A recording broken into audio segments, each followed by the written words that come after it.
Welcome everyone to After the Bell with yours truly, Jeff Meacham. I was going to do the at Jeff Meacham ATB and Stolly steal JJ's gimmick again, but I'm not going to do that because that's just not how we roll around here. Thank you all for watching each and every week on this channel. I know there's a lot of content on this channel and you guys are, some of you hating it, some of you liking it, and I appreciate that most of you have enjoyed my move over here. I am truly enjoying my time with these guys, and I love living here and I'm having a good time. And for the few of you that have criticized this channel and criticized the fact I'm no longer with no DQ, talk to your boy. Anyway, before I get to the questions, because there are some questions from Facebook, I addressed the forum string questions last week. I want to get to the Facebook questions this week because there were a few of them I wanted to address before they get too out of date. But JJ, his last show, Renegade, did not talk about NW Hollywood as far as what I wanted to talk about. He mentioned our girl Lucky, which I'm going to give a quick plug to the 8x10s. There's the cute little, not so little sisterly one for me, which is going to get me in trouble, I'm sure.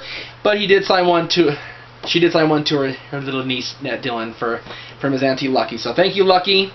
Appreciate that and all the hard work you did. Great match with Nicole the other night. It was awesome. I plugged it to my job. We'll see what happens there. But the main guy I want to talk about is the guy whose shirt I am sporting and who signed a great picture to the Meacham family in 2 different color Sharpies because Lucky O'Shea's frickin' Sharpie died on him. God damn it, Lucky. Anyway. Got a black Sharpie, it's ready to go, and then seriously, you can see the thank you starting to get a little faded there. He signed the rest of it in purple. Real man signed in purple, baby.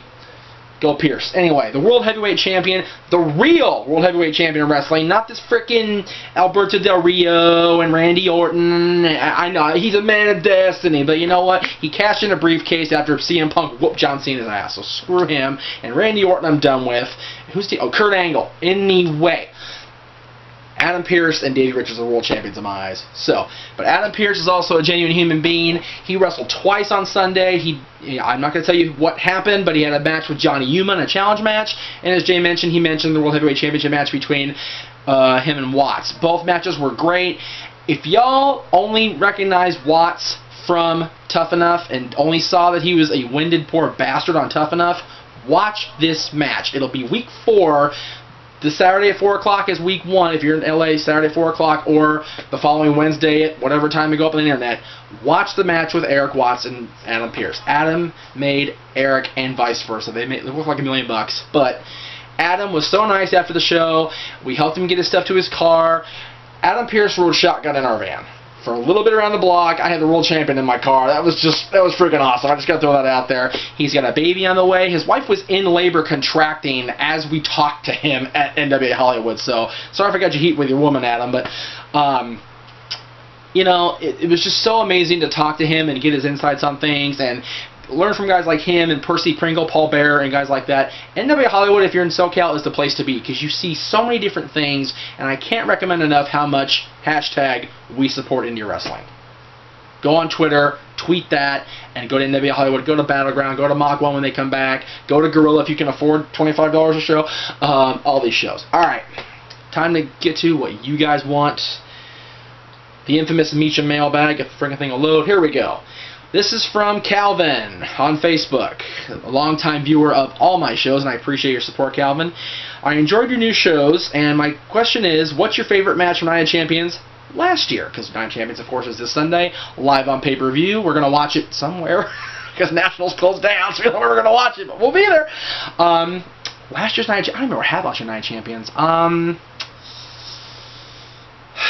Night of Champions last year, you know what, honestly, Night of Champions is generally my favorite pay-per-view because they have all the titles on the line. I really didn't have just one favorite match. They were all so good. The title matches are always good. I love seeing title matches. That's my thing. I love the gold being defended. So for me, any match with a championship is the best way to go. So Night of Champions is my favorite pay-per-view besides WrestleMania and now Money in the Bank 2011 because that's where Punk shined. So I will go back and watch NOC last year, and I will get back to you on that, Calvin. I'll answer you on Facebook. I won't waste more airtime. This is from Craig Skimmins. I'm sorry about that. Hey, Jeff, what is your favorite Undertaker entrance from WrestleMania? Or entrance period, I guess. Mine's from WrestleMania 20 when he returns the Dead Man. Very hard to argue with that one. That one, with the whole Paul Bearer returning and the Druids coming out and forming the big line for him. I'm sorry if I have sweat stains. It's really gross. It's hot and shit in here. forming the Druid line, and Undertaker come out still with the short hair, but he had the trench coat and the hat, and he came out there and just totally just deadmanned it. It was friggin' awesome. I was so glad to see him back. My favorite one, personally, was WrestleMania 24. And I only say that because I'm biased, because I was there. And he came out in the old school, like, 98, 99 gear with the vest and the overcoat, and that was cool. He faced Edge for the championship that night, and that was just such an epic entrance, an epic match. And my dad was there with me, so that's my favorite, because my dad and I shared the moment with my dad's favorite wrestler, The Undertaker. I've said this on Talk Wrestling before, but this is after the bell, so you haven't heard this yet. My dad and I went to WrestleMania that year. It was right before my son was born, and my dad took me on a last hurrah because I needed a break from reality. We went to Disney World, we did WrestleMania. So for me, the weekend culminating the Undertaker entrance made that entrance special. A little teary-eyed, sorry about that. Okay. This is from Stephen Gibbs. Who are your favorite I said it wrong because it's black, right, Tyler? Okay. Who are my favorite black wrestlers? Mine are Booker T and The Rock, if he's considered black. Okay. The Rock is black. His father is black. He's a black man. Rocky Soulman Johnson. The Rock is black. Yes, he's also part Samoan, but The Rock is a black man, y'all. Let's not say if he's considered. He's black. The Rock is one of my favorites. Ron Simmons is one of my favorites. And nobody remembers Ron Simmons as a great world champion. He was an awesome WCW champion. He was a great tag team champion with Butch Reed as part of Doom. You know, everybody remembers him for the Farouk and the Damn, and he is so much better than that. So much better than that, and he doesn't get enough credit. So for me, Ron Simmons, Booker T, Stevie Ray when he was tag team wrestling was awesome. The Rock, Willie Mack now in NWA Hollywood, Famous B in NWA Hollywood, and the various shows we go to. Famous B's our boy. By the time you watch this, we're probably either done or on our way to Disneyland with those guys. So, you know, well, I won't be because I don't like having my balls on a sling. I enjoy my balls where they are in one piece. But that's another story for another time, and you already knew that, didn't you? That's right. Hashtag you already knew that. That's right. Thank you, JJ. Hashtag the business. I just stole Joey Ryan's tweet. I don't even care. I did it. All right. Let's get to the next question before I get too clusterfucky here. There's two of these from William. I forget William who. I don't have a last name. I'm sorry. Actually, the one question already I did because Austin Aries is in TNA now. So, if Brock Lesnar came back to WWE for one time to face The Undertaker at WrestleMania 28, what are my thoughts?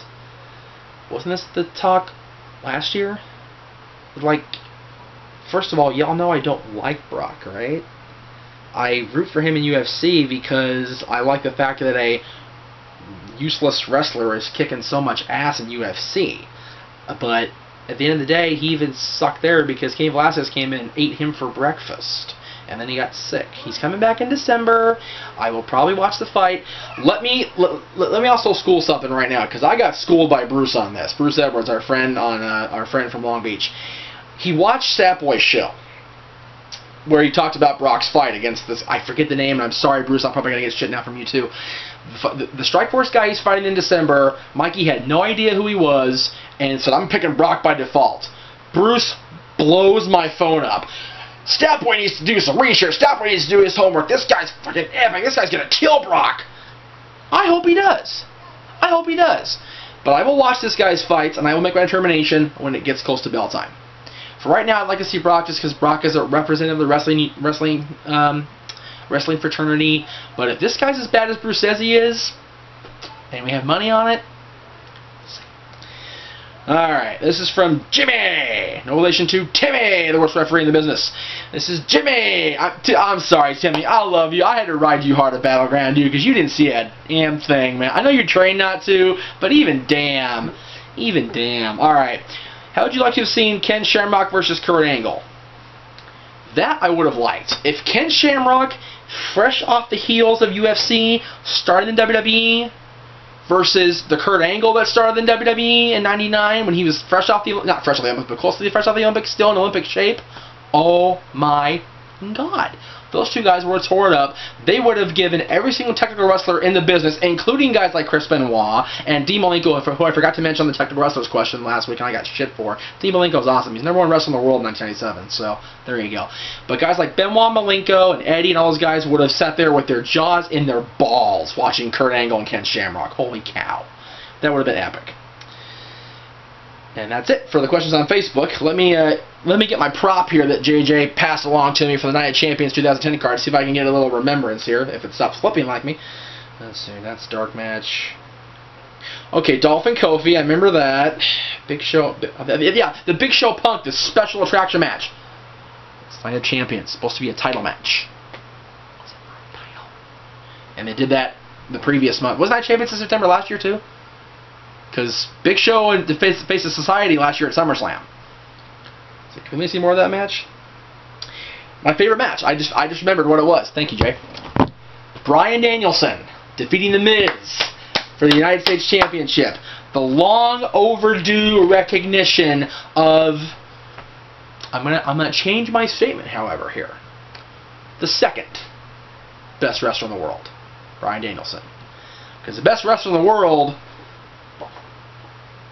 the World Heavyweight Champion in the NBA. If Bryan wins the world title in WWE, either one of them, I will change my opinion again. But Adam is a 4-time world champion in NWA, Heritage Champion, he's been there before, he's done it all, and he's on his last ride. So until Bryan wins the big one WWE, I am back on the Adam train, baby. I love Adam Pearce. Thank you so much for being so cool, NWA Hollywood. Thank you, everybody that watches this show. I will get some more questions next time. I ran out of Facebook questions because there were so many that were out of date I hadn't got to, and I'm also going to hit the Twitter. If you want to see a question from Twitter on this show, hashtag, there's that word again, hashtag ATB on ROW. Send that question in, hashtag ATB on ROW, and I will get that on this show. And for the cameraman himself, for the channel, and for the best wrestler in the world, the sweetest, see you next time.